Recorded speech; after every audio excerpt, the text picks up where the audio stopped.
Well, the Christmas holiday is just days away, so we brought in our good friend Charles McElwee from the Greater Hazleton Historical Society and Museum with a subject, of course, pertinent to the holiday. So you have an excerpt of something that was written, I guess, about Christmas back in when?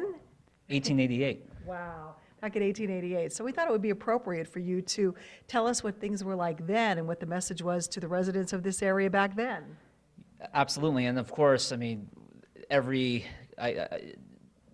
so many customs in the Hazleton area. I mean, just to think of one of the Feast of the Seven Fishes, but I thought I'd read this excerpt from a Christmas message that was sent to the community from the Plain Speaker on Christmas Day, 1888. So I'll go ahead and read it. Many firesides will be made merry with the presence of loved ones whose absence has been keenly felt. Families reunited, and tokens of love and affection will be exchanged between friends that will strengthen ties of friendship. And many a heart today will be aglow with the great bond of human sympathy.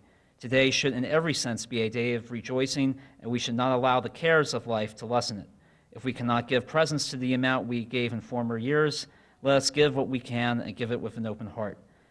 Our Christmas is oftentimes what we make it. And if it is not what we would like, we have the consolation knowing that there are many others even worse off than we.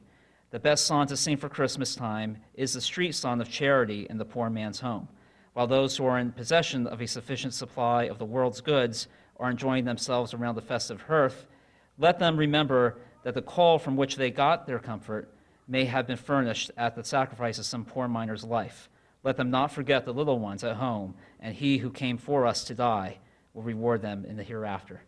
So, moving message from the Plain Speaker, really to Hazleton in 1888, and obviously with that, they were cognizant that it was the mining city, and so many of the families who read that were miners, and I thought it was very nice. Where was that placed in the paper? Do you have any idea? Front Was page. this like an editorial from them, or what was it, just a message from the staff? It was a message from their staff, right in the center of the page, the front page. So, and it was the community. So, and they ran the story that day. So I thought that was a nice message.